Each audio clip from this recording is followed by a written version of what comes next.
I love running this company. I love running it because of the people I deal with. There's such a great team of people. From a career perspective, it's the best move I ever did. I'm enjoying the work. I'm currently on a project and booked for another project soon. It's given me the opportunity to work with lots of different types of technology and explore some stuff that I maybe only dabbled in at university or before. SSW is a company that makes enterprise software solutions, and that's what we do. We build software for clients on demand. We build bespoke solutions using the latest technology and the latest best practices. I've been involved in the development of some mining software, been involved in the development of software for a legal firm, and everything in between there. Even in just under 2 years, I've been working across so many different projects. We play as hard as we work. You know, it's just a really great place to come into, and I always look forward to coming to work. So since I've been working here, I've really been pushed, and that's what I wanted. You come to a place where you're working with a team of just absolute weapons. We've got the best in the business here, and that's an exciting place to be. The guys are very passionate about doing things right the first time. We share our best practices with the community and with our clients and with others. Using conferences, we speak at events, and also we have the SSW rules, which is a huge archive of the best way to do everything. The management here is totally approachable. So if you have a better way of doing it, or you know of a better method, then everything is up for discussion.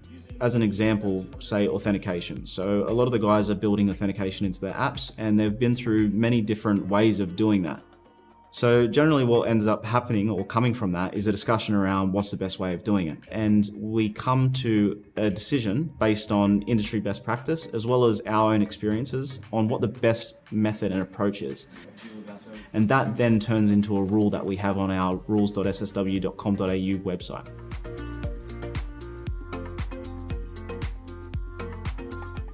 What really defines this company and make it work is the fact that we have people that are able to share their knowledge and solve complex problems together. It's a wide variety of different clients, different structures, different sizes, different industries, and different technologies as well. The world we live in now is just so many light years above the world that we were working with even 5 years ago. We get into lots of topics deeply, and it's fascinating how it all works and why it works. You know, we get paid to make fancy jigsaw puzzles.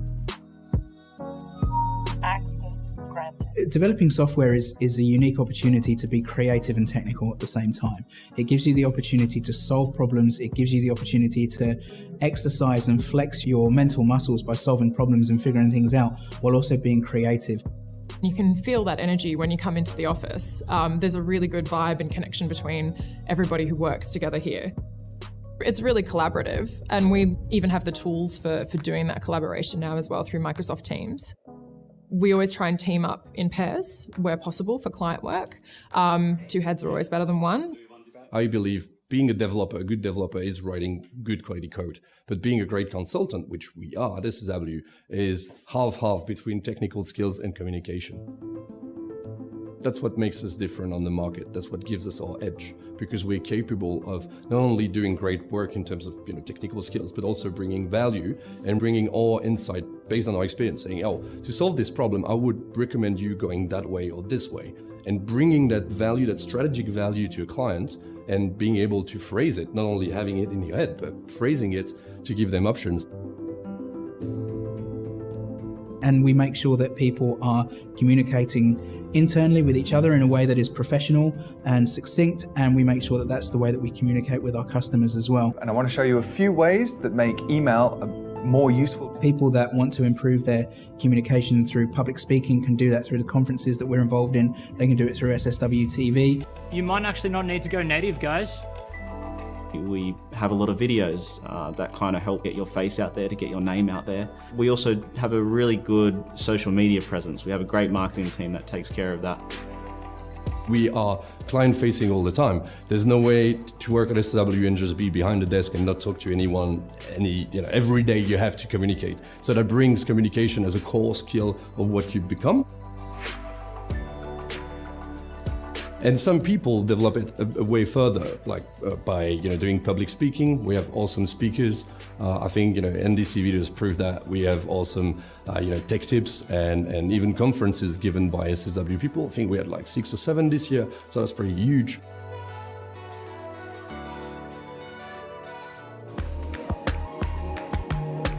One of the exciting things about working here is we're always on the bleeding edge of technology. We're always trying to reach out to those new projects.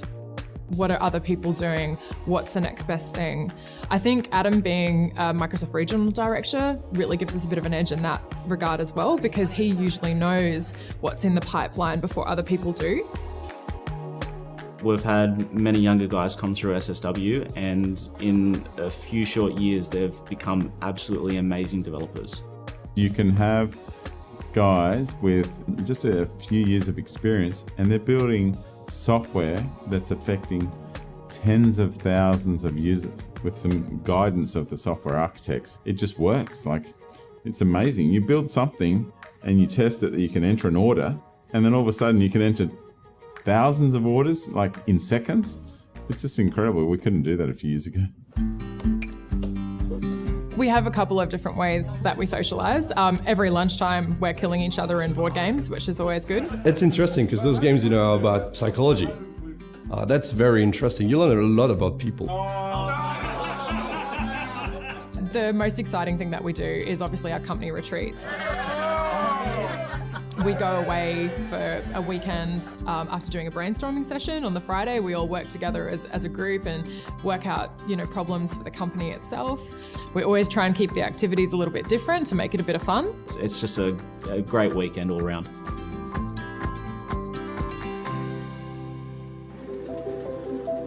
People that come to work here want to be at that level of globally recognised expertise that some of the best guys at SSW are at. And even if you're not at that stage now, I think that a lot of people that come to work here are inspired by that. A lot of clients come to us with maybe a general idea of what they want.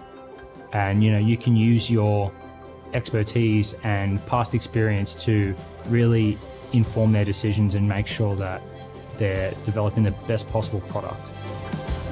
I really enjoyed that part of it, and I think that would be very satisfying for anyone who's been working on maintaining an old piece of software or maintaining an old system.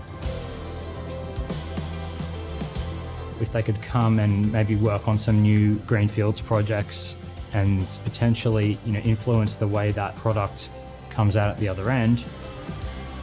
You can come up with cool designs, you can come up with new solutions, you can come up with elegant ways of solving problems that haven't really been done before, and plus you get to build something. And often the projects that we're engaged with, you get to build something that's going to make a difference.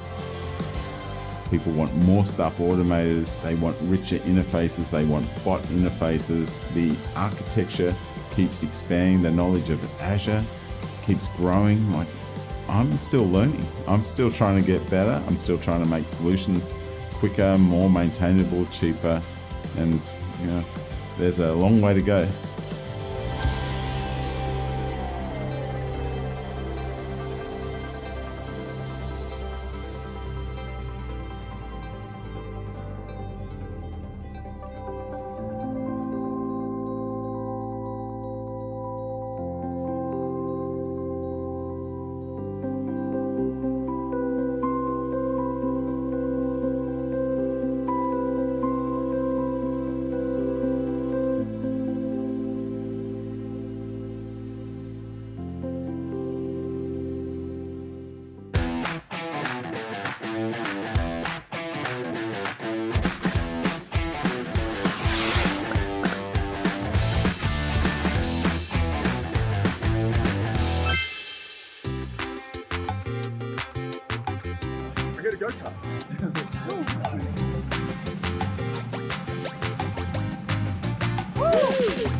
like true competitive personality only comes out on retreats.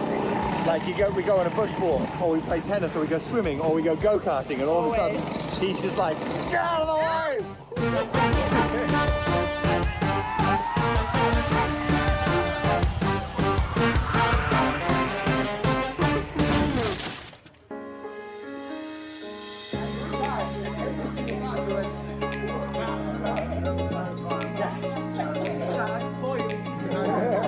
Thank you very much for coming in, guys. I hope you all enjoyed your rides today, and I hope we see you all again, guys.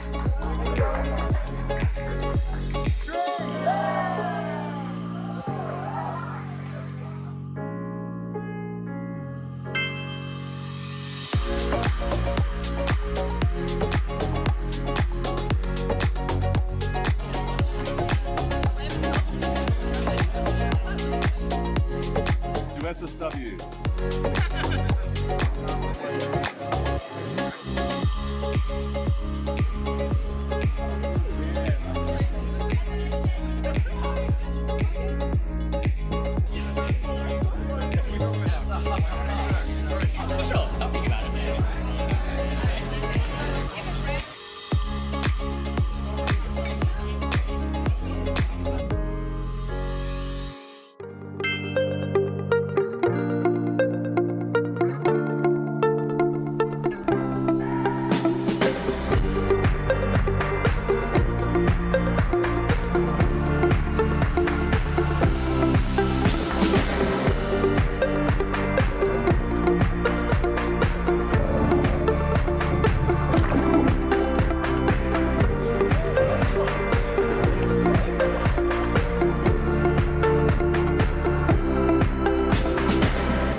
Microsoft announces new Copilot copyright commitments.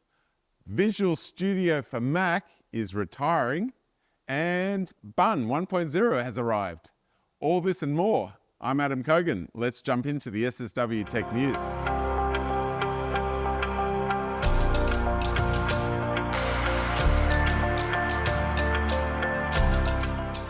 G'day, I'm Adam Kogan, and this is the Tech News for September 2023. And what do we have? Well, I'll tell you first, we have a great session on tonight. It is vertical slice architecture.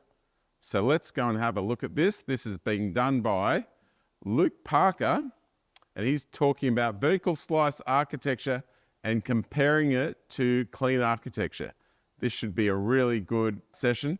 It's super important, super valuable. It underpins almost all the .NET projects we do at SSW. There's a lot of talk about how to do clean architecture right, whether it should be separated down the new vertical slice architecture route.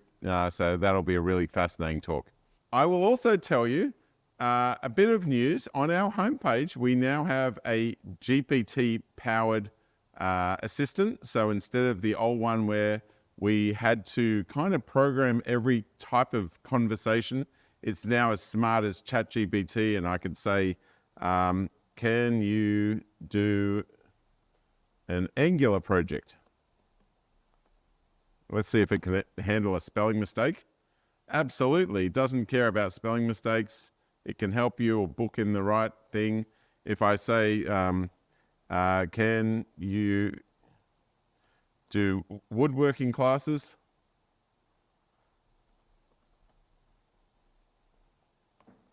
And look how fast, look how clear it is with things it can't do. You know, I'm sorry for the confusion. We don't do that type of stuff. So it's really smart and awesome. Now, a few months ago, I blogged how I did a talk on using GPT and OpenAI and how to do that. You can watch the talk and I explain how to do that. But Microsoft have released something which is pretty cool. It's called Demystifying Retrieval Augmented Generation with .NET. And basically what it's saying is that they have the ability to build a cool ChatGPT-like engine, and they simplify all the embeddings and the vector databases. So this is definitely worth checking out. What's some other news we have? Well, here's the big news. We've all been wanting to use ChatGPT and Copilot and all this and use it for code in our projects. If you're using Copilot, Microsoft have announced that they are guaranteeing that you can use that. You can take the code without worrying whether you're violating any copyright stuff. They will deal with this. I can tell you, running a software company, our insurance company sent us questions to answer, wanting to know if any of the code we generate for customers comes from, any AI services, because they're frightened of that and they don't want that to happen. And but they did have an exception that if it's coming from Copilot Business, that's fine. So that's worth understanding. Now, here is some news that took me by surprise. Microsoft have Visual Studio for Mac. It's been used for a long time. It should be probably called Visual Studio for Xamarin because it was helping with mobile projects. And Maui developers have been using this and been happy. Microsoft have said no, off this and onto VS Code. VS Code can pretty much do it all. It has a few extensions which are very new, so it's unusual that they'd push so early and so hard, but we have a year to get off this. I guess some Maui developers are going to say, hey, it's not feature parity, we're missing hot reload and a few bits like that. So I can't imagine everyone's going to be happy with this. But I guess they're really wanting to, they probably made some internal decision that they're not going to keep adding to this. So they want people to start understanding they're moving people. So that's happened. Next one. This is an interesting one. External REST endpoint invocation. Now, what you might notice is it's coming from the SQL Server team. See there? Now, with SQL Server, if you ever wanted it to do some C# code, you can call a CLR extension, but that was turned off on most on-premise SQL servers because It has security concerns. It can do anything. So what they've done is this talks about how they've added a system stored procedure, and that system stored procedure can call a HTTP endpoint. Not just anyone, they've actually kind of whitelisted it to a series here. So for example, if you want to call a Power BI endpoint, you can do that from a stored procedure. You can actually call one of your own as long as it's hosted here on Azure. So that's interesting and that's cool, and I'm glad they've done that. There certainly are many use cases because it's new and we hadn't really been thinking about doing this. Triggers are a little bit hidden. There's going to be plenty of times you generally don't want to do this, but for other cases, this might be really interesting. I've always loved triggers ever since I learned about them a long time ago, but then I found the managing of them tricky because people forgot they were there and they'd get really confused what was happening. Next piece of news, Bun 1.0. Whoa, what is this? Well, I tell you what, it's a cool name, that's for sure. If you are using JavaScript and TypeScript a lot and you're building full stack applications, you're going to want to look at this 1.0 release. People develop a lot on Node.js, and this is kind of the new Node.js. It is a lot faster, as you can see, five times faster here. It's also a bundler. It's also a package manager. I'm sure people are going to come up with some fun puns on this. Bun time, you know, because it's like a runtime. What's the best way to learn this in, you know, just a couple of minutes? I would always say, Fireship, this guy's awesome. But as the name implies, Bun is also a bundler. The Bun build command will take all your source files and then combine them into a single output that can be used in a browser. Yeah, and it's just, yeah, he's awesome at teaching you things quickly. Remember when we used to think Webpack was fast? Look how much faster this is. Like, that is crazy, you know, way faster. All right, now, next piece of news, v0.dev. Now, talk about unusual names, that's unique, v0.dev. Now, how does this thing work? Well, you know how we can use, say, Midjourney to create images. I like if I go back here, you know, this talk I did, I'll just quickly go to this. That cool image here, it was done in Midjourney. So, and I'm not a person that can use Photoshop at all. So now with this V0 thing, a product owner with no front-end skills can start doing things. So I'll go up to the beginning here just to get a bit of an idea, just to show you the story. So they've got this grid and they say, change the download drop-down into a button instead with a relevant icon too. Make the category tags with a less rounded corner. Look at that. Natural language will change this. What's the next thing? For the 3 dots drop down, turn that into a 3 dots drop down menu with the following options: edit, share, delete. You know, use proper icons for them as well. And like you can see, change the 3 dots pop over menu. This is incredible that you can go through and make your own UI by typing. I've never seen anything like this. And even using ChatGPT, a lot of times, every single day of my life, I was astounded when I saw this, just a tool like this. It's just incredible.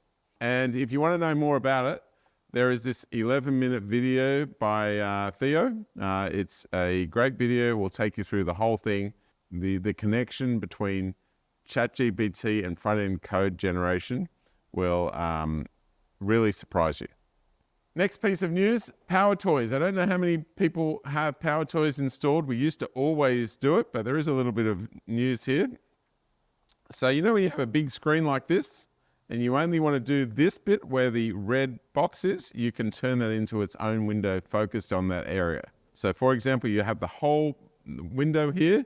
You then select the section you want, see the red box, and say, I want that, and that becomes your window. For recording videos or presenting something in a sprint review, it makes your screen very clean.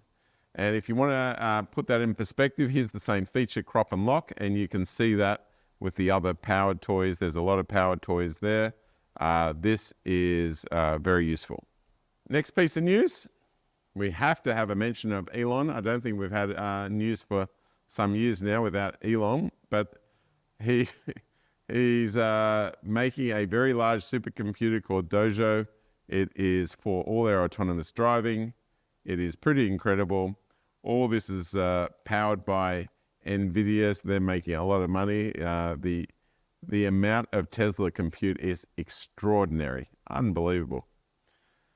Alrighty, now we like to end with some fun. I don't know if you'll call this fun, but there was some news from Unity. Unity is the best platform to develop games. They came up with a great new pricing model.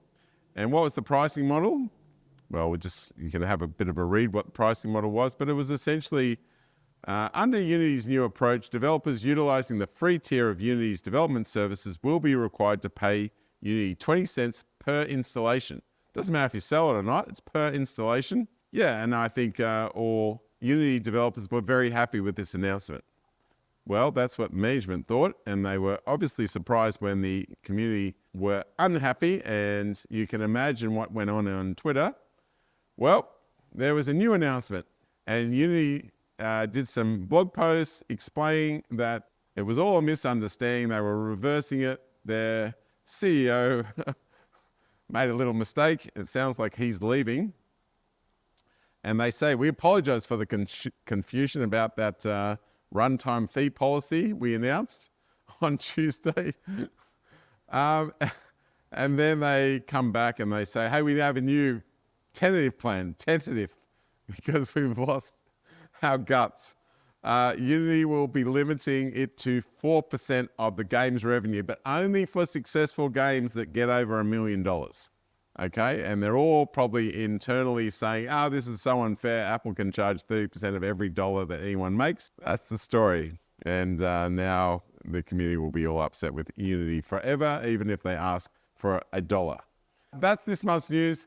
If you have more news, or I've missed something, or you disagree, throw it down there in the comments. We all love to learn. We have this and a whole lot of other videos on SSW TV. Grab them, learn, tell us what you're enjoying and what you're not enjoying.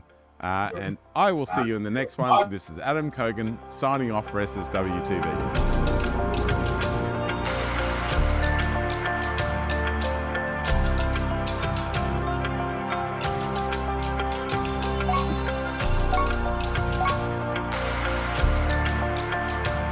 Cool. All right, everyone, welcome to the Brisbane Full Stack User Group. Tonight, I'm pretty excited to be talking about vertical slice architecture, as well as clean architecture, and diving in fairly deep into both, kind of showing the story of why you might choose one or the other, kind of, the benefits you can get, as well as how you can get up and running with either or.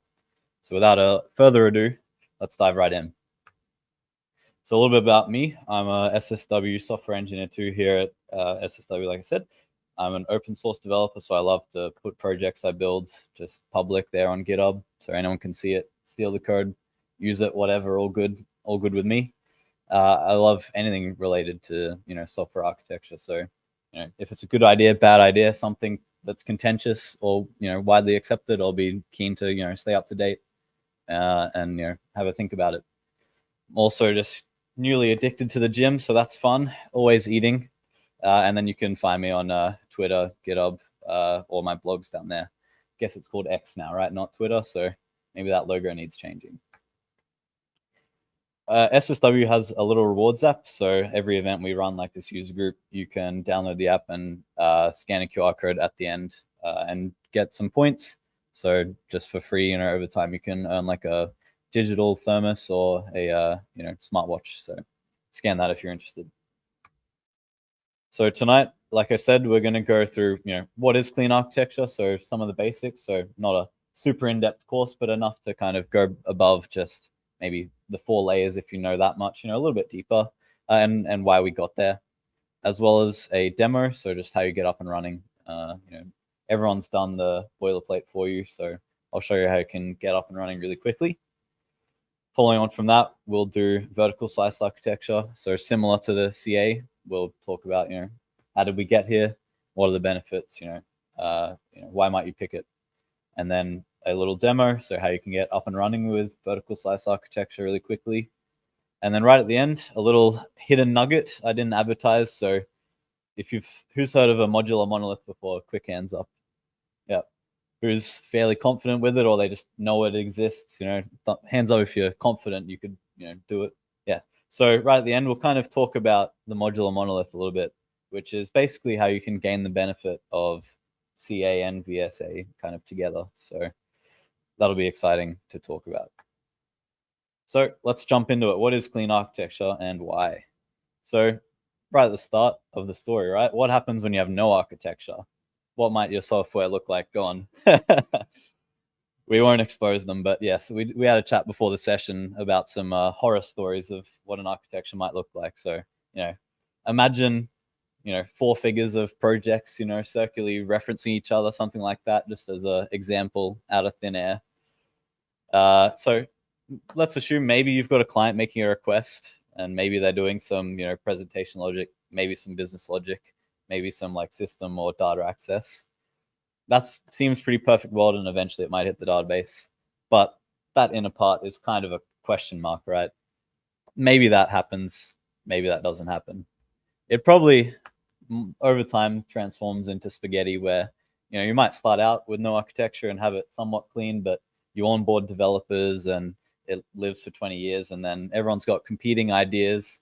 Some people do a hack here or there, don't document, why you may or may not do a thing, why you did a hack, raise a backlog item of, fixing the hack you did. No architecture, no standards there. You're probably going to end up with a little bit of spaghetti architecture. In a project, this might just look like one project where you just got everything together. That's kind of a very simple example. Maybe you have thousands of randomly named things, maybe no conventions. People use dots of like, the company or the project dots on it.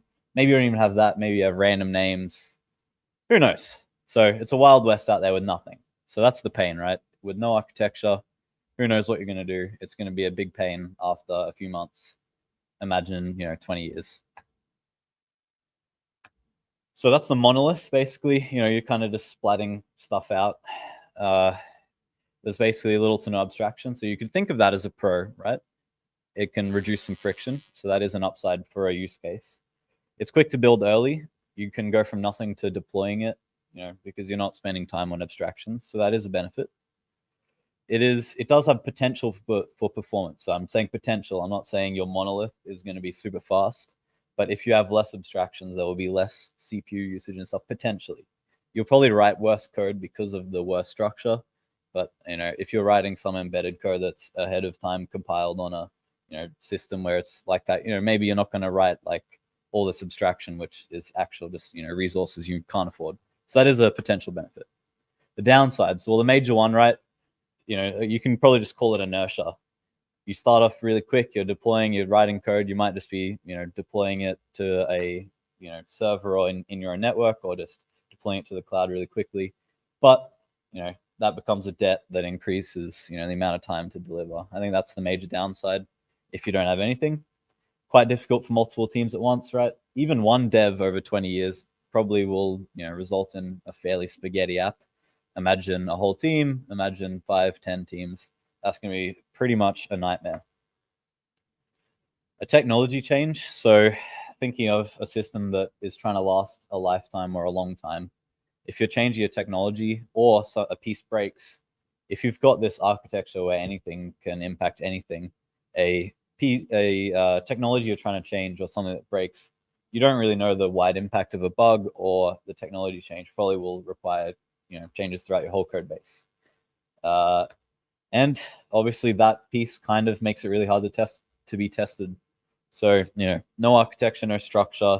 It's very hard to keep stuff in a very testable way. So modularity and testability are quite hand in hand.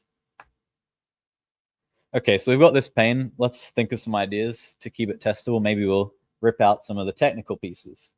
So let's picture basically the last graph we had, but actually, separate and make sure the structure separates those technical concerns.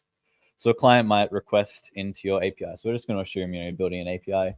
You can architect, software for any type of app, but, a lot of devs do enterprise stuff, and it's going to be an API. So we'll just assume we're talking about APIs, but you can apply it anywhere, right? So ripping out some technical concerns, you might structure it with folders or projects or anything like that. We'll dive into how you might implement it later, but this is theoretical, right? So you might, at the top, you get a request in, you might do some presentation logic. So if you're on an API, you might do some HTTP stuff. You might have, JSON web API. You might be using another protocol like gRPC or, anything like that. Protobuf, if you're doing game dev, maybe you're doing, really quick two-way message, whatever's in there, right? You could do that alone, just how that interfaces. And then separate the piece where you're doing the logic. So once you're in the system, splat everything in there.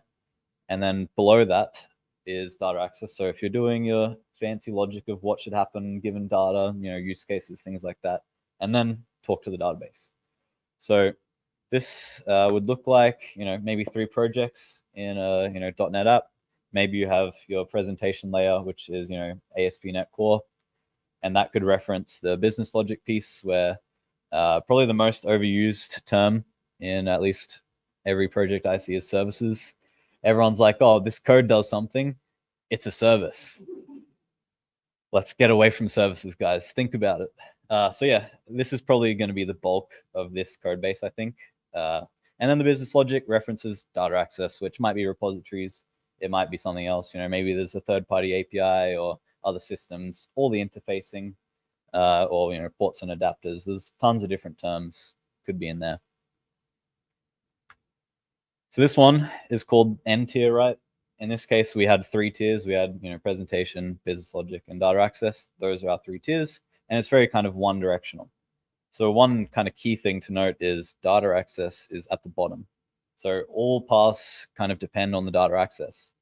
So that's a interesting thing we'll look at in the pros and cons. So it is fairly intuitive. The abstraction's not painful, right? You don't have to build all these. We'll use Java as the example, right? Everyone knows the joke of like you'll have a factory manager, you'll have 20 different patterns to achieve a simple thing. Having N tier, you've just kind of ripped out a few of the bits. You've kind of made it obvious where things in code should go to some degree. It is fairly quick to build as well, right? You could just write the projects and have controllers here, services in this project, and repository or EF core in the bottom. And that's not really intrusive to the dev experience. It has some improved testability, but we'll talk about it in the cons, why that structure doesn't work. Again, I think the inertia will increase, not as bad as the monolith, but I think as you scale, if it is going to be a large app or a long running app that's undergoing dev time, I think the N tier, as you get complex features, as features kind of talk to each other and there's some intermingling, that inertia will kind of kick in a little bit. Again, it's difficult for multiple teams. So as the intermingling might not be as chaotic as the no architecture. You still have the ability to intertwine features and have side effects that aren't too documented. So because of that, multiple teams, you have like the IP knowledge of each team and their code base living with each team for the most part. And that gets fairly hard for each team to coordinate in one code base that's just basic N tier to kind of make sure there's no weird things going on. So you feel some pain there. And it's very similar. So the technology changes, like we talked about with the monolith, is going to impact the whole system. So let's try this one, zoom out. The data access layer is right at the bottom. So if you change this, every bit of code is going to change. Your services probably are hard coupled to EF core or a specific repository you've built or something like that. So that's definitely can be a downside. How about we get some clarity between kind of the business use, so logic and kind of thinking in the DDD land of what do we actually want to do? Let's think about our domain, and then separate the technical concerns. So the important logic versus the what we need to actually make it happen in code. What if we split those two up? Well, we can kind of switch up this data access. So remember the N tier data access was at the bottom. If we pull it out from the bottom and put it on top, we get this structure where a domain and application. So for now, I'll dive into what those two are later, but think of this as your business logic. Together, these can make business logic.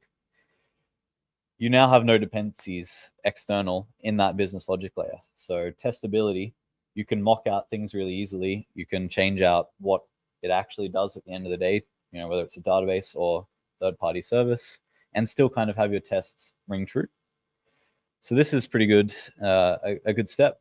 Anything that's a technical concern is kind of removed. And the happy path is, you know, presentation and infrastructure are both kind of the peak, you know, externals of your system. And then the, you know, bulk logic is in that bottom layer.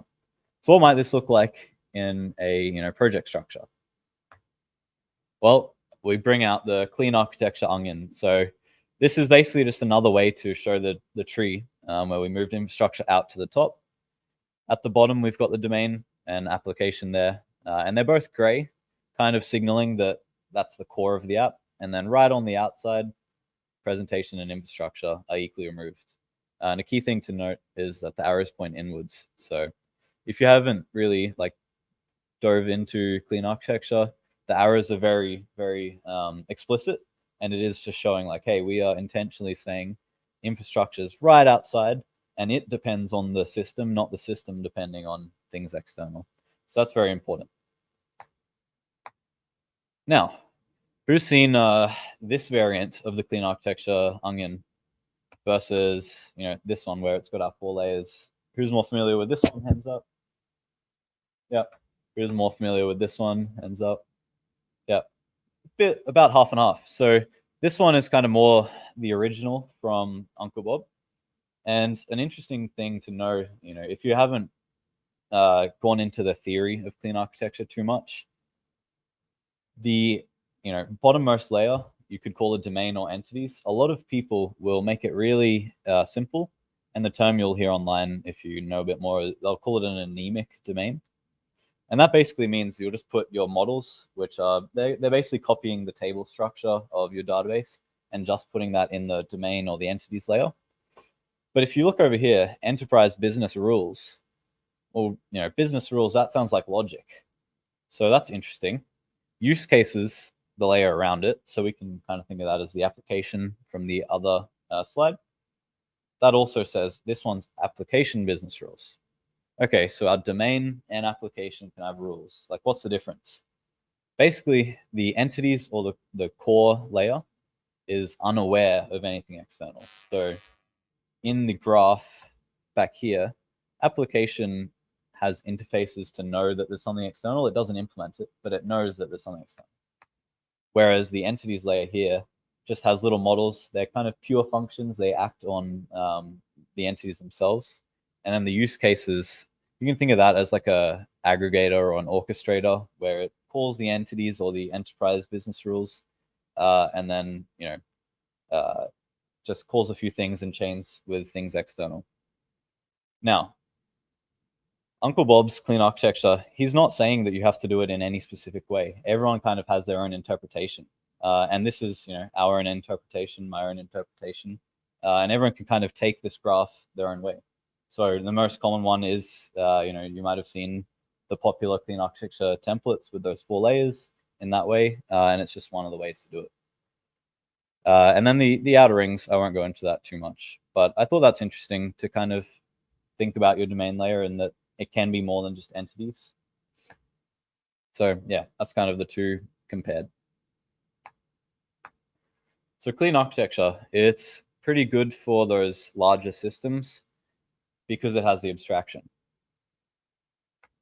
It's resilient to the technology changes, right? The infrastructure, instead of it being right at the bottom, where everything depends on whether you're talking a SQL server or whatever, it's kind of removed as its isolated piece. So that's pretty good, where if it lasts 20 years and you pick some really bleeding edge database or technology and it's been, you know, huge security holes, or you want to move to something else, you know, any big change is going to suck. We'll get that, you know, out on the table, but at least you don't have to be, you know, changing every bit of code. You don't know what's going on. It's kind of scoped. You know what you're getting into if you have a change like that.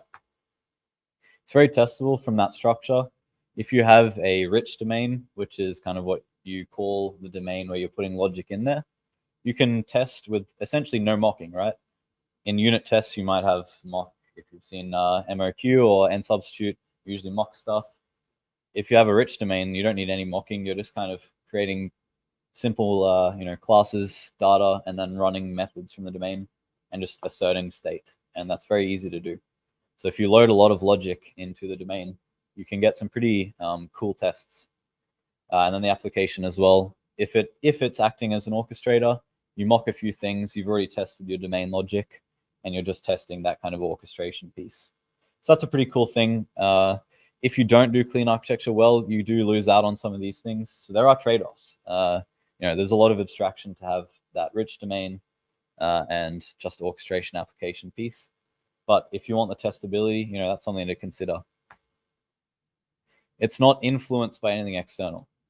So the infrastructure or the data access is kind of a second thought. If you want to build your clean architecture app thinking of domain first or application, the inner layers first, the way you store your data or the way you send an event or hit a service bus or something, you don't care how it happens, you just care that it does. So it's pretty cool to think in a way of just writing plain C#, build some interfaces if you know it's not going to be within your system, and then write those interfaces later. Maybe you build out all your logic, just build a skeleton interface, and right at the end, you're like, okay, I need to write a row to 4 different tables from my one big domain model. How do we have, do this? And you just write that one method, and now it's wired up. So it is pretty cool to work in that way. Now, I think it's got consistent velocity, right? I think the inertia is a little bit less, where it's, instead of those exponential curves. To me, the projects I've worked on, you have a pretty high cost right at the beginning, where it's just like you're setting up all these things. It's not as quick if you've built your own personal projects with, again, no architecture, but it is consistent. So again, if you're working on this all day with lots of people over a long time, you can kind of have the same expectation within a few years of like, these features aren't going to be scaling up crazy amounts, but it's definitely going to be increasing slowly. Any code base that gets larger has a cost associated to it. Because of the separation and kind of abstractions and the testability, it's easy to work on by a few teams at once. So if you've got that good test coverage, really utilizing the modularity of the inner layers, you can have more confidence as maybe you're another team, maybe you had to touch the other team's areas a little bit. If they've got that test coverage and the tests are still passing, you can kind of sleep easy at night, not worrying like, oh, we're gonna have a big production bug in the morning and I'll have no idea what they're doing. The whole team's on holidays, on a cruise. We're not going to be having a good time if something goes wrong. Like you got a little bit more peace of mind, and that's kind of important for sanity, right? So it does have the higher barrier to entry. I think the major problem I see on the clean architecture projects is, a failure to train or, understand the theory behind it. So you might go on a project and kind of understand the layers and what you put in there, but every project has different pros and cons, hacks, trade-offs, whatever. So without kind of understanding the theory, you might not understand why people made a certain trade-off, what costs are they, saving or, paying down for what benefit, what are they losing out on? And that can cause a lot of pain where people are butting heads. You might have a purist that they want this perfect clean architecture, and then you might have some people with trade-offs, and then, they're butting heads because competing concerns, and then you're basically on the do anything architecture, right?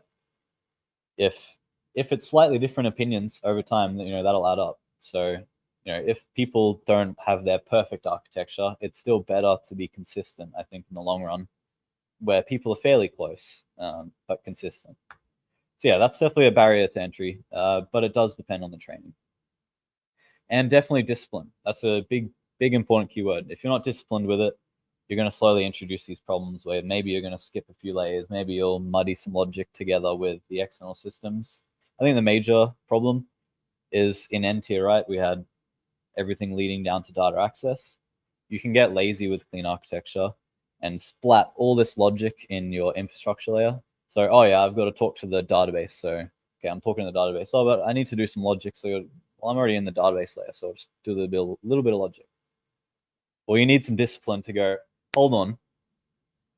All I'm doing in the infrastructure layer is I've got this thing and I'm doing it external or the other way around, and then I'll bring it back into the inner layers of my system. Looking at the onion, you should basically be scared of these red layers. You want to, if you're in the red layer, you go like, hell no, this is scary. You want to get out and get right back into the application and domain as quickly as possible. And that's kind of where the discipline lies, where it's like, hold on, I'm spending way too long in infrastructure. Am I doing something here that, you know, could be in the core layers? You know, there's lots of other examples, but I think that's the major one that you see in most code bases. Let's jump back. So yeah, obviously slower development time overall. So because it does have the consistent velocity, you've kind of got just that slower thing of building these in the right ways, thinking about the layers. There's just a little bit more involved. Lots of code to write a simple feature. I think, you know, without having done lots of time on clean architecture, that's probably the common complaint. It's like, I have to write all this code in all these different places just to do a simple CRUD API. Like, why do I have to do this? If you are just building simple CRUD APIs, do you need clean architecture? Like, maybe it's a wrong choice. Maybe you just need N tier if it is really going to be CRUD. Maybe use one of those, you know, generator things or GraphQL or something like that. If you're not really doing much logic, you know, if you don't need the benefits of clean architecture, the cost, is it worth it? All right, let's jump into a demo. So I'm going to show you how you can get up and running with ASP.NET Core and clean architecture. So let's see. Let's zoom in. So what we have at SSW is a clean architecture template we've developed. So it's very similar to the ones out there, just with a few changes and, you know, random quality of life things. So it'll be familiar if you've seen, you know, either our Dallas's template or Jason's template on GitHub. So let's create a new directory here. So I'll just call it, you know, CA demo, and then CD into it.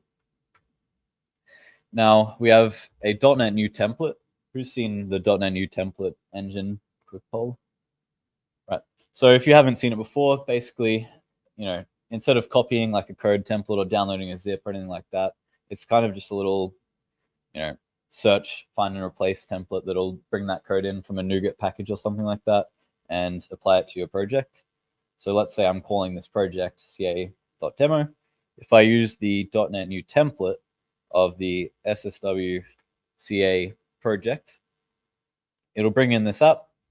And if I list what's here, okay, maybe it's a bit big, let's run it again. We've got a solution file here. If I open it up in Rider, we can take a look at what we've got. See if it opens. There you go.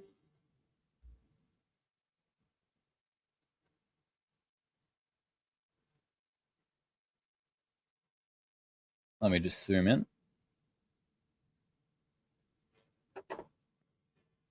Cool. So within the template, you've got a bunch of things, but I'll kind of keep to just the architecture and the structure to keep it simple. So we've got those 4 layers from the onion before. Web API here is the presentation. So all it's got is features, and within those features is just the endpoint logic. So in a web API that's HTTP, all it's going to do is the HTTP logic. So in this case, it's, you know, saying on this route, I'll send a request inwards, and maybe some Swagger documentation. So the Swagger docs, that's coming out of the box, and just saying, hey, when you send this request, it'll respond with this data type with a nice name. Now, who's used Mediator as well? Quick poll. Yep. So it uses Mediator, just kind of like most projects. So it just sends that request inwards. Mediator is just a nice way to kind of work with clean architecture. It's got tons of benefits, right? But as a way to enforce clean architecture, it's nice to separate your, you know, presentation logic to get into your application layer, where the Mediator commands and queries kind of stay within the application.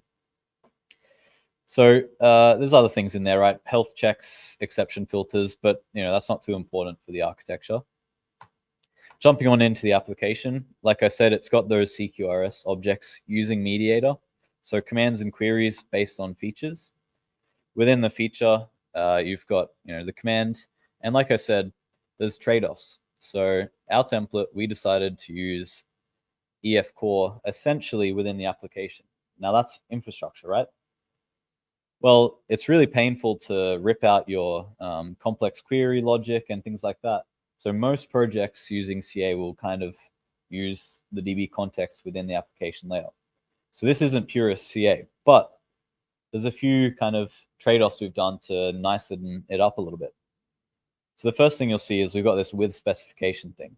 So this is a package by Ardalis, so another big CA guy. And essentially what it means is within your domain, you can have query logic. So in the template, it's very simple. Imagine you're spinning up a new web API project. Microsoft has like the weather forecasting, right? So it's got a simple to-do item in here. But you can chain basically all your link queries in here. You can do anything, you know, crazy that you want to do with your normal EF queries. But this is in the domain. So you're doing data access, but abstracted away from the actual provider in your domain. So it's a rich domain. Now, we wanted a rich domain so we can test it. Well, let's look at the domain unit tests here. You can test specifications as well. I'm not certain if it's in this. Yeah, it might not be in the template, but because it doesn't rely on anything, you can test this very easily and just execute it on a raw list and run the specification and get an output. So that's pretty cool. Now there's the normal commands, queries, fluent validations, things like that to get up and running. Now in the domain, it's got slightly smarter entities. So it's not full DDD, but it's got starting to get some logic. So object creation, maybe some default state, maybe a bit more focus on a value object theory where you're like, hey, I want my entities to always be valid. It's not applying all these rules, but it's kind of hinting it there. We're not, enforcing all these, really hardcore concepts. It's just kind of lightly pushing you in the pit of success where it's like, have a think about this, give it a go. So yeah, I won't bat onto that too much. In the infrastructure, it does all the EF core stuff. So it, throws all that scary, column mapping and constraints in the infrastructure. I won't dive into the domain events. That's a topic for a whole other talk. And whatever else you need there with seed data or migrations. So that's kind of a basics intro to the template there. One cool thing is you can spin up a whole query using the templating engine. So you don't actually need to create files and stuff for a feature. You can kind of just run a command and say, hey, I want to be able to create a user. I'll call it that based on an entity called maybe users.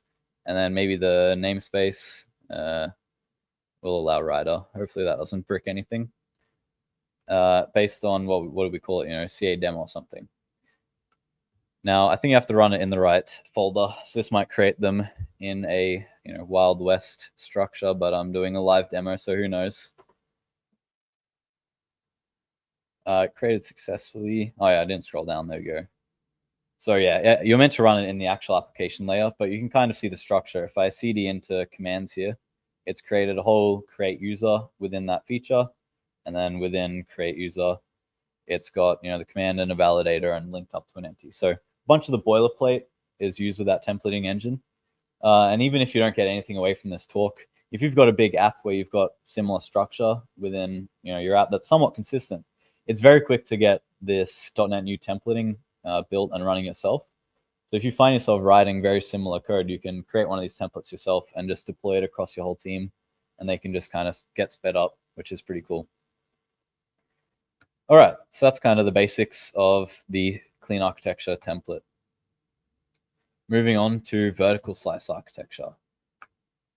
So, Clean Architecture, what really happens when we do a request or a use case? So, a use case is kind of just like that business, enabler, like you're enabling something to happen, thinking less of, the code of just like, hey, I want to be able to achieve something. So what happens when you do that? You might have some UI, whether it's, physical, WinForms or something, or a web API, some way to, talk to the system. You might then go to a service or a, command handler or something like that. We'll overuse service again because, everyone loves to use service. Maybe you talk to an entity and then maybe you talk to a database. This is fairly similar for most CRUD operations, right? So there's some similar themes there. We've got presentation at the top, right? If we're thinking of the template or the project structure, that would be your web API project, application for those services or command handlers, queries, query handlers, things like that. Your domain might be these entities. So these all might be the same entity. You might have a different entity, who knows? And then in the infrastructure, you'll figure out how to actually save it to the database or query the database. So yeah, kind of everything talks to those same layers in somewhat of the same structure. Now, it doesn't have to be this way. This is obviously just CRUD. So in a larger app, things could be, doing lots of application, jumping back and forth a few times, who knows? But for the sake of demonstration, this is just a CRUD operation. I want to introduce the proximity principle. What is it? It's basically just saying, hey, code that changes together should live together. Now, what does that mean? Well, if I jump back to Clean Architecture, the template, let's say we have the to-do feature. So imagine I have 100 features within this code base, and I need to, add a new field to the to-do, section of the app. I have to jump into this web API project, hunt down, where is the to-do endpoint? Okay, it's here. Okay, it goes to a query. Where's that query? Somewhere over here. Dive in. Oh, is it a command or a query? I don't remember. Jump in. Maybe it's create. Okay, this talks down here. Okay, what does this create thing do in the domain layer here? Okay, it does something. It raises this event. What does this event do?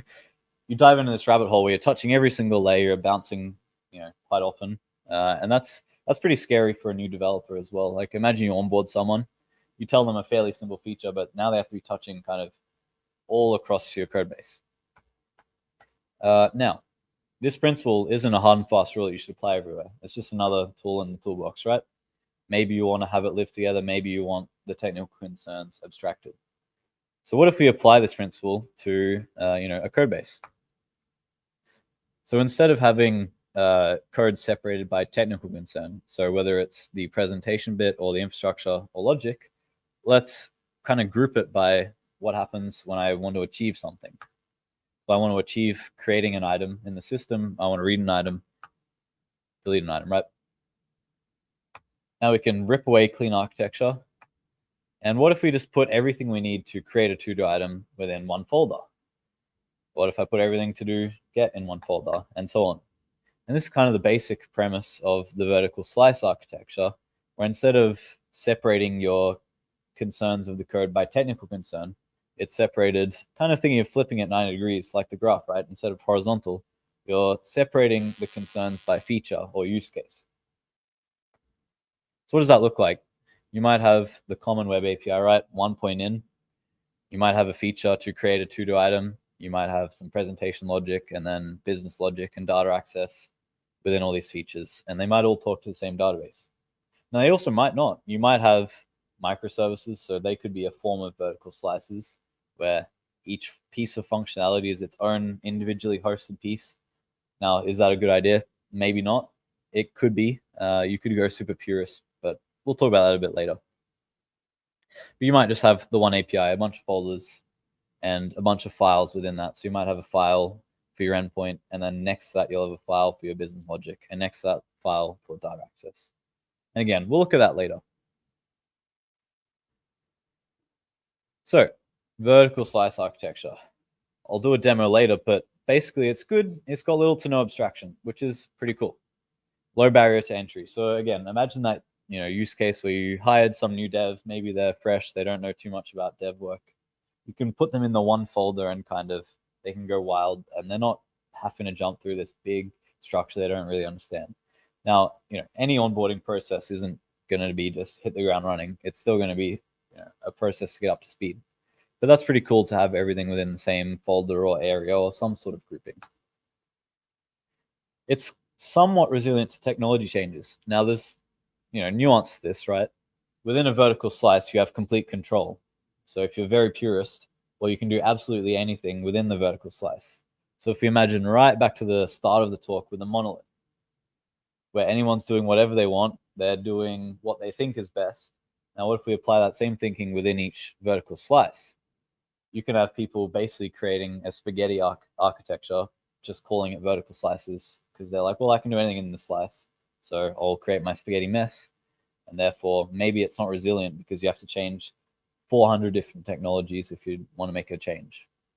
So there is nuance to that. Now, if you architect it in the right way, it's resilient. Level of testability, like I said, it depends how you do it, but it can be per feature. So maybe you've got tight deadlines for a few things. Maybe they're not hot pass. Maybe they're not mission critical. You got budget concerns. Maybe you write your few features that you care about to be really testable. Maybe you write other features to be pumped out really quick. It's kind of up to you. Because of that grouping of IP and kind of the business feature use case being grouped within the folder, it is easy to work with on multiple teams. Because again, if the team is working within folders, they don't have to be worried that their folder somehow other people depend on their folder. It's very kind of distinct in that you should just be working within that little slice and not going sideways. Feature changes have no impact on other features if you're architecting in the right way, of course. So you can sleep well at night. I love to sleep, right? So this keeps me very happy. I can deploy a change and not be just up stressing, having a nightmare that, again, I'm going to get a call at 2 a.m. that something really bad happened. So we didn't really talk about it, but we looked at the simple CRUD examples. In a real app, you're going to have features that impact other features. Now, how do you do that in vertical slices? Well, if you have that kind of bigger system that's more real world, you do require that code where you're making it distinct, that basically you're doing what microservices does on an infrastructure level, where they're doing messaging over the network, but you're doing messaging within the same app, where it's like, here's a contract, I want this to happen, you handle it. So you have the boundary of saying, please make this happen, and then another slice can make it happen. But that is overhead. So that can get complex, that can be done poorly. You do need to put a little bit of effort into thinking of what those contracts are, how those messages work, but it can work pretty well. And like I said, if you write your feature in a different way every way, you're going to have pretty bad cognitive load switching between features, because it's going to be like you're onboarding, offboarding from projects, however often you switch between features. All right, so we talked about a little bit of theory, but how do I get up and running? So let's say I've never seen it before, but I want to try it out. So let me jump back to the demos folder. Again, a .NET template. So I've got one that I've made. So you can start a new vertical slice architecture solution. And then if I open Rider for the, sorry, actually, I should make a folder for it first. Let's call it North Wind, and then CD into that, and then create the new template. The template, automatically detects that folder, so it's pretty cool to just call the solution the right file. And then we can open that in Rider. I should give it the solution extension though. Open it up. And what have we got in here? Well, we've got one project, which is our app. And within that project, we've got a bunch of features. And within the features, kind of feature grouping, you have your real features. So bringing it back to simple CRUD, I've made some trade-offs. So some of the things to speed it up a bit, some of the things slow it down a bit. The things that speed it up is within the feature grouping, we've kind of got a consistent repository. So if you're going really super purist in vertical slices, let's take the create to-do as an example. So ignore everything in the structure for now. If I'm going really purist, inside create to-do, I need to do data access. So maybe I need create to-do repo to do data access somehow. Maybe I need a README. Why is there a create to-do? Some business context on it. Maybe I'll actually create the UI. So let's say I have a Blazor front end. Maybe you'll create the create to-do form as a component within this folder. Maybe you'll do something else. Maybe you have, again, maybe you have an entity for create to-do. So not just one shared to-do. Maybe you have an entity. Maybe within this entity, you need migrations. So if you change that entity and you're deploying it, maybe you need migrations. Maybe you're doing the migrations really poorly. So I'm doing a really bad, my bad SQL script. Maybe you're doing that in there. We talked about making trade-offs and not documenting it. So maybe you've heard of ADRs, which is a way to record those decisions and where they came about. So maybe you're deciding per feature, I want an entire ADR there where I've got every record of why I made a change, and so on and so forth. So this is kind of really kind of showing the extreme of you can go really purist, everything you need completely isolated for this. But that's, like I said, extreme. So I'm just going to delete that folder. That's not going to be saved. All those files, painful. So the trade-off is, you've got a repository shared within that grouping. Let's kill the second one. And it's got, an interface. So like I said, we want it to be somewhat resilient to those external systems changing. So we'll use an interface. I can switch this out later, but we'll use EF Core for now. Shared within the feature is the entity. So to-do entity is used among all these 4 bits. Dependency injection, so you can just add what you need within those features once. Now I'll talk about this at the end of the talk, why this can be useful instead of just splatting all your dependency injection at once, but it will come in handy later on. Now, has anyone heard of fast endpoints before? Quick poll. Yeah. So this template just uses fast endpoints. It's a pretty cool library with some benefits, but it's pretty new as well. So later on, we might just go minimal endpoints, but it's pretty cool for a vertical slice application. Within an endpoint, so this is using fast endpoints, it takes in a request and an output. So to update the entity, I take in the entity itself. Now the vertical slice, this method here says, hey, put on /todo with an ID, and it's unauthenticated. Well, this is one bit. You could think of it as a technical concern being split out a little bit. It's not really enforced, but because we're using the library, we have that method forcing us there. So it's kind of pushing you to keep some separation, but you've got your HTTP logic and some logic right below. So it's pretty cool to just jump in. I can change the route. I can have a repository and then do some logic. So in this case, it's just, doing update logic. We won't dive into that. And that's kind of the basics of a vertical slice app, right? You have a folder. You can pick how hardcore, what trade-offs you want to make. Same with Clean Architecture, and go from there. So the template, I can just demo it working. We'll run it up. So fast endpoints has Swagger as well. So you just run it. It'll all work magically with those endpoints. Within to-do, you can get all of them right. There's none there. We can maybe post one and just create one. Oh, I deleted it. Yeah, because never mind. I deleted the entire post thing because it was too far gone. So we can't create any entities, but I promise it will work. So next time I won't delete the folder. But it was good for effect, so I'll live with my decision. All right. So that's the vertical slice template. We'll jump back. So that's kind of how you can get set up quickly, up and running, right? If you use the thing, you can hit F5 right away without diving into the code and have endpoints working. You can create a model and maybe with those item templates. So I showed it in the Clean Architecture thing. We can create a command or query. This template will get those item templates soon, where you just can create a feature and it'll do that shared repository, shared entity, and get you up and ready to go. So yeah, that's vertical slice architecture. Now, the little golden nugget at the end. How do I get the benefits, at least some of them, of vertical slices? But hey, I've already got this big code base with Clean Architecture already. So what's the problem with Clean Architecture? Let's say you've got a little e-commerce app. It's got a bunch of features. Maybe you have authentication and a bunch of features within that. Maybe you've got a cart and a bunch of things within that, and so on and so forth. This is a small example, right? Maybe there's only 20 groupings of features and a few things within those features as use cases. Now, authentication is somewhat removed, but what are some things that should be together? Like maybe products and cart is grouped, but it is just alphabetically ordered. So things that maybe are somewhat together get really sparse. And then when you have that same feature format among the 4 layers in Clean Architecture, you start scrolling quite a bit or relying on hotkeys to navigate and things like that. So that can be a bit of a pain. One step in the right direction, maybe you'll just add another level of grouping among features.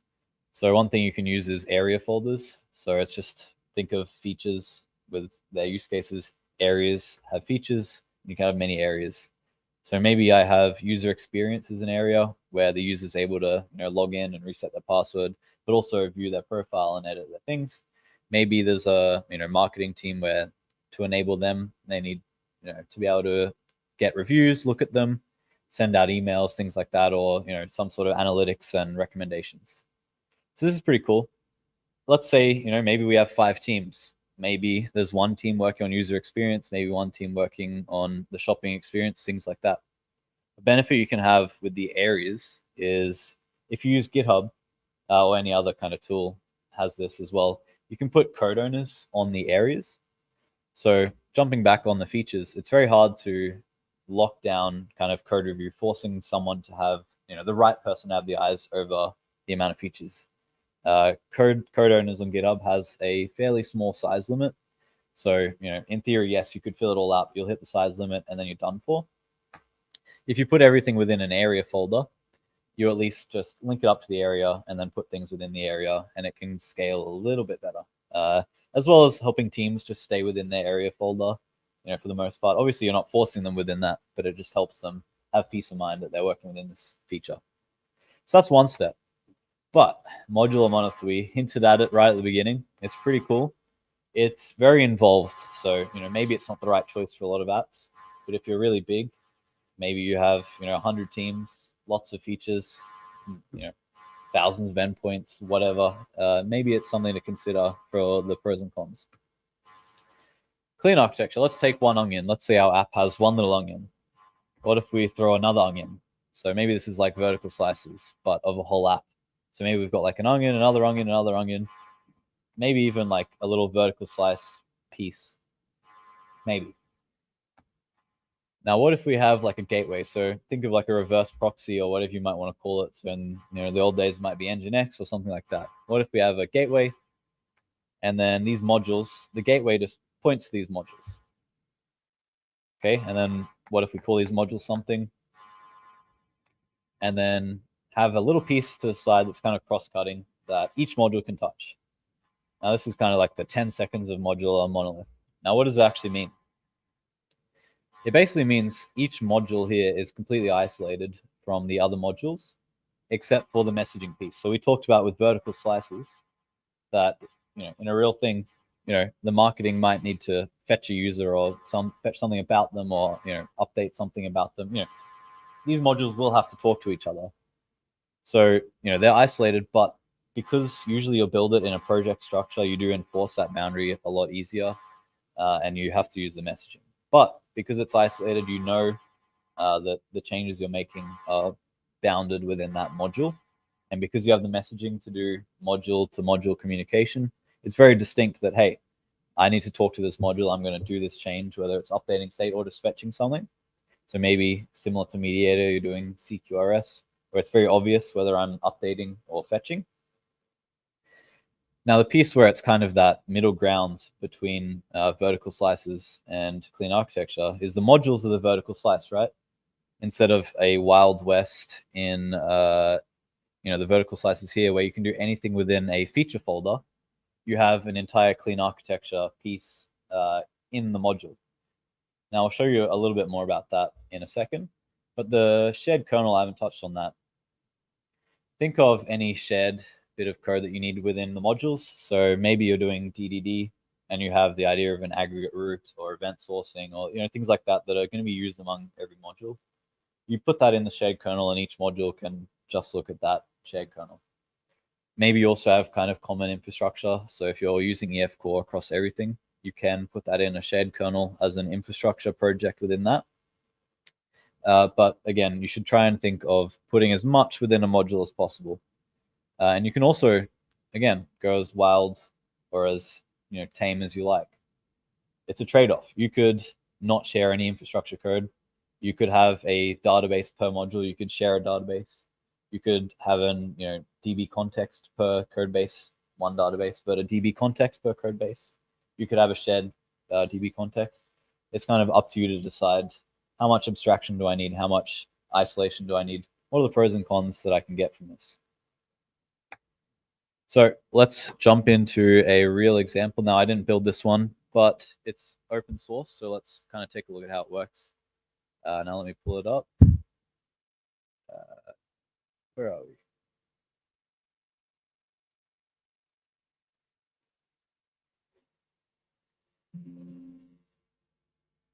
All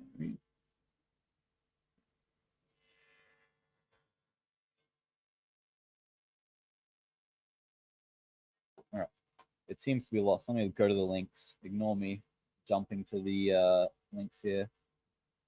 So the demo is this one. Now, I'll jump out. Okay, there you go. Now I can click it. I'm going to go to the code on this one.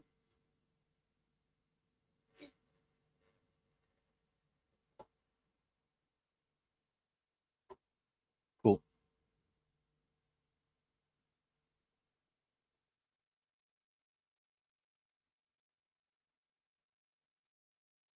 There we go. Right. This is a little e-commerce app, so similar to the examples we've been looking at tonight, built by a guy at open source here. I won't even attempt to pronounce his name, but it's all on GitHub and linked at the end there, so definitely check it out later. We're not going to dive into the specifics of how modular monolith works or anything like that, but we're just going to kind of hint you at it so you can look at it later on. Within the source here, we have the API. Now, software is famous for many terms for the same thing, right? So in this case, the API is that gateway or reverse proxy or whatever you want to call it, but it's the entry point where it actually doesn't do anything, but it is the running ASP.NET Core instance. We have building blocks over here, and this is also the shared kernel. You see it called building blocks, shared, whatever. Once you kind of get the theory, you can identify what it is, right? So shared, you might have some idea of caching. Maybe each system needs access to MongoDB. Maybe each module needs access to EF Core using Postgres. Maybe you need some logging, maybe auditing, things like that, right? So these are the building blocks this guy's built, and definitely look at them later. Now within the modules, this is where you put your actual logic. Now, a module, you can write anything. So I looked at the template here, and we have clean architecture in here. So let's say you have a big clean architecture code base. You can first move to the area folders here as step one and organize it that way. And then maybe you might choose, okay, that's not good enough for us. And then you might say, okay, let's move these area folders into modules and just drag and drop them, right? Now you will need to rip out that shared kernel piece. So obviously talking about it's easier said than done, but the idea is there. So within the module here, this guy's chosen to go for more of a just straight up monolith approach, kind of hence the name. Each module you're fine to write as a monolith because it is smaller and isolated, but you can write it as clean architecture. You can write it as vertical slice architecture. It's up to you. So yeah, we can look at what he's done here. There's features, maybe some data access specific to that module, maybe some entities, strongly typed IDs based on that aggregate ID, maybe exceptions, and based on that, you might have application and domain within it, services, things like that, just all splattered into a module there. Now, I won't really go deep into it, so that's just kind of the basics of what he's done here. And the testing there, you can test your shared projects, you can test your modules, nothing too unique in the testing there. So jumping back, what should we use? So we've got the idea of a monolith, end tier, clean architecture, vertical slices. You can use a modular monolith with just a monolith in each module. You can use a modular monolith with clean architecture in each module. You can use it with vertical slices in each module. You can mix it up. You can do anything in each module. That's a lot of options. Like, what should I pick? Well, I think you need to look at the pros and cons, right, of each one. Do I want that really quick speed? How long will it last? How many people work on this? Is it just going to be built for a few months and then maintenance, small touches, but last a long time? Like, take some planning. Like, you don't need to solve every problem that doesn't exist. Engineers obviously like to solve a problem that's imaginary or doesn't exist yet. So there's obviously like, a trade-off again. There's no exact answer in anything, right? But, you can have knowledge and think about things. To me, have a play with vertical slices, have a play with clean architecture. See which one works within your team, which one works for you. Then maybe if your project scales, you can move to a modular monolith and the training within the team stays consistent if you pick the modules to be architected in that way that kind of fits your system. So maybe the clean architecture or vertical slices were right for your system at the time, and then maybe it's scaled, and maybe you're worried, so maybe you do just move that same architecture but replicate it within the modules, and then you're not going through crazy infrastructure where you're doing microservices. But the option is there, right? If you have a gateway, maybe the gateway points to one module, and then you deploy another instance where the gateway has one module. So that is another cool piece of modular monolith where it can eventually become microservices with not too much code to be changed. But again, that's a whole nother talk, so I'll just leave that as a hint to look at later. Now, some resources here, so I'll just show a few things to pique your interest for later. If you're interested in clean architecture, SSW has a rules site, which is a collection of the best practices among a whole bunch of different things. So we have a bunch on clean architecture. So some that are an intro to the principles of clean architecture, various things to apply it within a code base, and random tips. Who's heard of strongly typed IDs as an example? They're pretty cool, right? Small code change to just protect against simple things. So, a rule here on how to get it up and running within a code base. Random tips like that. Cool stuff. So yeah, that's the rules.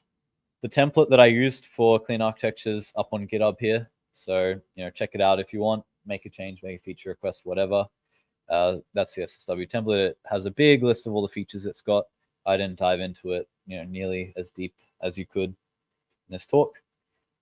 Here's the vertical slice architecture repo. It's on my personal account here. How you get set up, and just simple feature list. Give it a star if you think it's cool. And then this guy's modular monolith that we explored a little bit. Give it a star. It's definitely not easy to work in open source land, and it keeps the guys motivated. So I'd jump on and give him a star. It's pretty cool. All right, so yeah, if you've got feedback, scan this thing. It'll take you to a Microsoft form. I appreciate any feedback, good or bad. Definitely bad, because then I can learn from it, right, and never make the same mistake twice. So if you've got any feedback, please fill it out. I will read it and make sure it gets action for whatever next talk. Cool. So yeah, in summary, we just had a chat through the pain and logical flow of these architectures over time, of how we might have moved from a monolith to clean architecture or things beyond that. Same with vertical slices, how we got there, and what it does, and then obviously how to get up and running really quickly with both CA or VSA, which is pretty cool. And I really hope the modular monolith is something that piques your interest, and you'll go and explore that later on, because I think it's pretty cool, and something to apply in larger code bases for sure. So that's my talk. Thanks guys for listening along. I really appreciate it.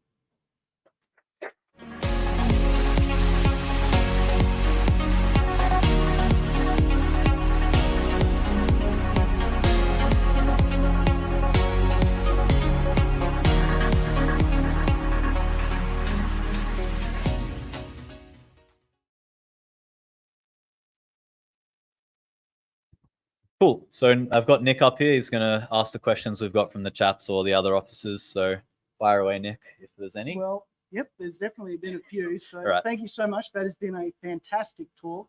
Like Adam said, it's a very important topic. Before we go to the online and the international questions, are there any in the local audience? Yep.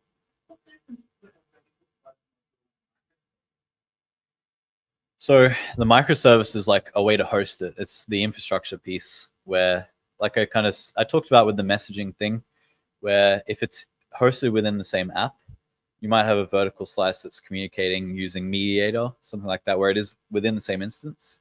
Whereas if it's a microservice, that communication between slices or modules or pieces is done over the network with like a service bus or a sidecar. So it's the same concept, but microservices is really painful to build in terms of the infrastructure, like Kubernetes and setting up, Docker containers and scaling, all of that stuff is really complex. If you don't need that scaling and infrastructure bit, the vertical slices gives you the benefit of kind of isolating the logical piece, but saves you the pain of the infrastructure of microservices. So that's kind of the difference. Yeah. Of course. So that question there was just with regards to difference between microservices and VSA. All right. Any other questions? Right, yeah. So from the online, we've had a statement made that VSA is just clean architecture sliced the other way. What is your response? Yeah, it can be that way. I think in a real app, you'll probably see it that way. I kind of looked at it on this slide. It's probably easier without the animations, where it is just kind of rotated 90 degrees. So you could build it flipped on its head, where it's just, instead of clean architecture as projects, you have it within that slice, but you have the freedom to build it anyway. So, you know, it could be, you could think of each feature folder as a clean architecture little module. You could, you know, it's a bit of a reach, but you could think of a vertical slice app, if you're building it that way, as a modular monolith. Now we're reaching here, so don't quote me on this, but you could think of each little slice as a module where you could be building that in a clean architecture way. It's a reach, but yes, it's definitely possible in a way you could do it. So it's something to think about. Another question that we received was, what can we do to prevent code from one slice directly calling code in another slice? Or maybe to rephrase it slightly, how do we dissuade programmers from that sort of cross-calling? Yeah, I think the major thing is automating things away, and I think you're a big fan of that as well. We don't want to be having to check it at code review time or way too late. So a really cool thing that I didn't touch on is architecture tests. And that's a way to test kind of meta about what the code is. So you can test that maybe folders aren't referencing other folders, or even easier is projects or assemblies aren't referencing other assemblies. So without architecture tests, if you're building project-based modules or slices, you get some protection against circular dependencies, which you'd run into pretty quick if you're not doing anything with messaging. But it does not stop, you know, one-way referencing. So the step above that is an architecture test, where it's just another unit test someone will run, or it'll run in the pipeline, whether it's like a pull request check or check on main, and say, hey, don't reference anything other than the contract or the messaging, you know, assembly where we've got, just think of a protobuf file where you've just got all the contracts, and it's like, okay, here's what I can send and here's what I can receive. If you have a test like that, you automate it away, and then you can, again, like I said, I want to be able to sleep peacefully at night. If I've got the test, I'm more inclined to sleep peacefully, not worried that someone might butcher things up. So that's the major way to do it. Another question we've got is, does a VSA application require a shared kernel, or is that just recommended? So yeah, the VSA app didn't have a shared kernel. The modular monolith did, but there was some common code in the VSA application which you could think of as the shared kernel. Now I kind of touched on it with that, you know, painful example of putting every single thing you could possibly have related to one piece in the folder. So if you didn't want to share any code within a VSA app, you could follow, you know, something like that, where you're putting everything, whether it's start access scripts, within each slice, and then you'd have no shared code. That the only exception being the infrastructure. If you want it to be incredibly purist, you would be even on the infrastructure piece, we have a microservice per folder. But I mean, the expense of, first of all, developing that and running it, you know, the trade-off to me is way, way out of whack. But, you know, the option's there. All right, so just one thing that I wanted to check, considering that we have the SSW Clean Architecture Workshop, does that mean in future we can look forward to the SSW VSA workshop? You might stay tuned for it. We might be building one. The option's definitely there, but, you know, there's nothing locked in yet. But if there's interest there, we might build one. Yes. Well, those are the main questions that we've received, unless there's anything more from the audience. Check. Cool. No, I think that's it. That's a wrap. Thank you, everyone. Cool. Thank you. Have a good